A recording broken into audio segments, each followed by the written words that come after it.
Hi, and welcome to Series 3 of the Australia Academy Dern History Revision podcast. This series is going to focus on early Elizabethan England. As always, this will be a collection of around 5 to 8 minutes of podcast focusing on different aspects of the Elizabethan course. It's not meant to replace your regular revision sessions. What it's here to do is to fill in those little gaps on the way to school, before your tea's ready, little things like that. Don't forget, if you find this useful, we do have a Series 1 and Series 2. Series 1 focuses on medicine and the Western Front, and Series 2 focuses on Weimar and Nazi Germany. There will be a Cold War episodes coming soon once I've finished the Elizabeth session. Okay, let's get started.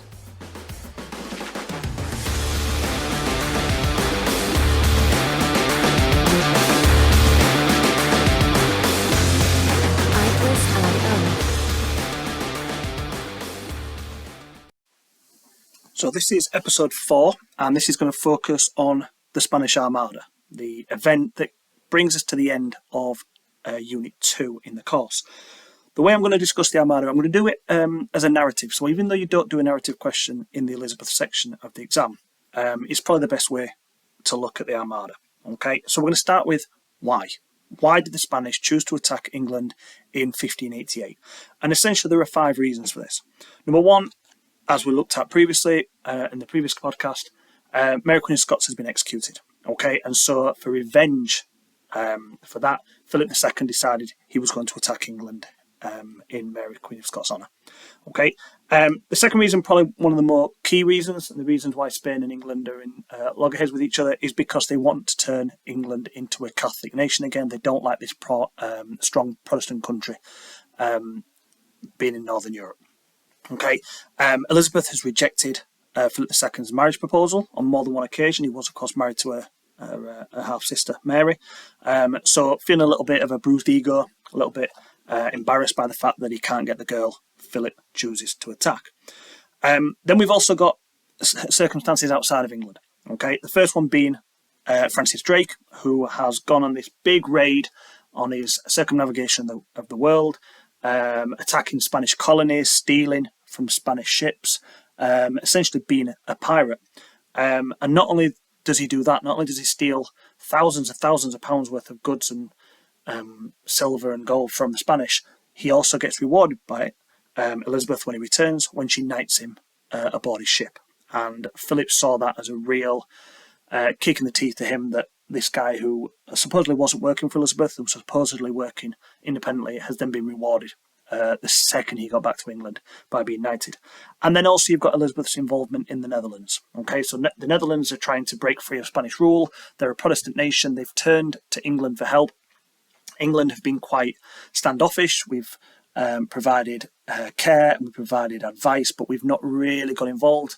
And by now, Elizabeth has now full on got involved. Okay, she's provided a safe haven for the Dutch who want to come over and escape persecution, but she's also sent troops in to try and rid the Spanish from the Netherlands. And as far as the Spanish are concerned, that's Elizabeth sticking her beak into something that doesn't belong to her. It's not her business. She shouldn't really get involved. So 5 reasons why the Armada choose to attack England. So what actually happens? Okay, well, the Spanish set sail officially on the 21st of July. They actually set off a little bit earlier in May, but strong winds and storms blow them off course and they have to come back and repair. So 21st of July, 1588, 130 Spanish ships leave Spain with the intention of going to Calais. When they get to Calais, they're going to pick up more troops that are going to come from the Netherlands, and those boats are going to act as barges to take the troops over to England. Now, if these troops make it to England, game over. The English army is not going to be strong enough to stop this. There are 30,000 men coming from Spain to attack the English. Okay, so if they get there, game over. So it's up to the Navy to stop this from happening. So they sail to Calais. The idea is they're going to pick up another 27,000 troops from the Netherlands, therefore almost doubling their number. And when they get to Calais, they form this crescent formation, this perfect formation around the port of Calais. So when the English try to attack, there's no weak point. Okay, those of you good at maths will know that a circle is the strongest shape. So they create this sort of circular shape around Calais. It's impenetrable. Then the English come up with this idea. And we don't know whose idea it was, whether it was Elizabeth's, Drake's, it doesn't really matter. They're going to set fire to some of their own ships. Some old, sort of knackered ships that they don't really need anymore. They're going to set fire to them and they're going to slowly let them sail towards the Spanish. Now, this creates panic within the Spanish. It happens late at night for two reasons. One, you wake up in the middle of the night and you see a ship on fire coming towards you, you're disorientated, and so many of the Spanish thought this was the devil. Okay, these were ghost ships, devil ships coming to attack the Spanish. Into that, the ships that they're on are made of wood. If this ship hits their ship's going to catch on fire as well. So they have to disperse, they have to spread. And so the perfect crescent formation that they had, completely gone. Now, what the English have done as well, which is quite clever, is they've put a blockade at the start of the English Channel. So if the Spanish want to go straight home, they're not going to be able to, because that area has now been blocked off. So the only way they can go is to go north around Scotland and Ireland to get back to Spain. Okay.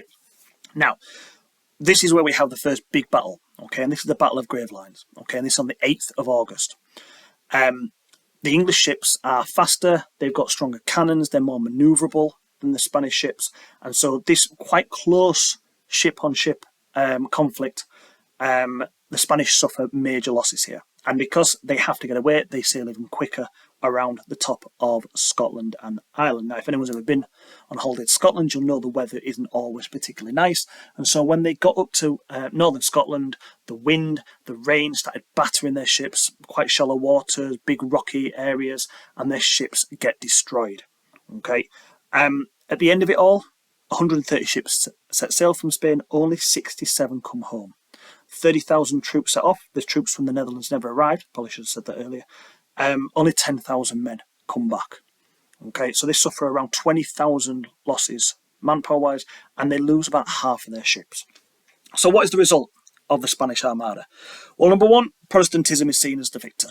Okay, they use this phrase, this saying, the Protestant wind, that God has clearly chosen Protestants to win this battle by sending the wind to destroy the Spanish ships and leaving the English ships untouched.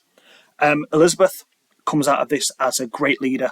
Okay, the respect that she gets, she gives this great speech about how, I know I may have the body of a weak and feeble woman, but I have the heart of a king, and a king of England too. So this idea that she may be female and she may have been looked down upon the first 30 years of her reign, but actually she's a big, strong, powerful leader. She doesn't have to physically fight. She's got that knack, that power to be able to do that.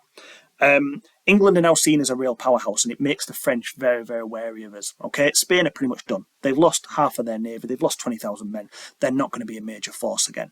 The French still are. But the French now look at England and go, ooh, we're not just fighting England, we're fighting that weather, we're fighting maybe God. Maybe we just leave this one be.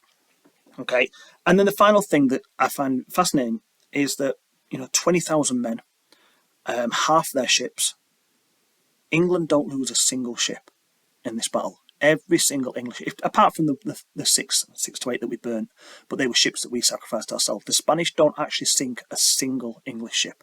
We lose around 100 men in this battle.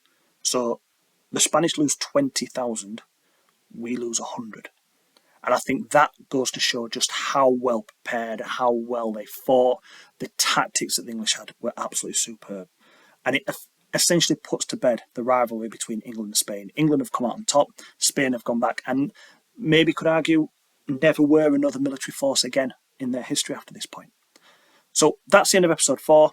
Nice and straightforward what happened for the Spanish Armada. Make sure you check out the other previous 4 episodes that we've got on Elizabeth, and also the medicine and Weimar Germany. I've got 2 more episodes of Elizabeth that'll be coming along very, very shortly, and then don't forget the Cold War will also be dropping as soon as I can. Keep revising, keep working hard. It is worth it, guys. Trust me. Catch you later.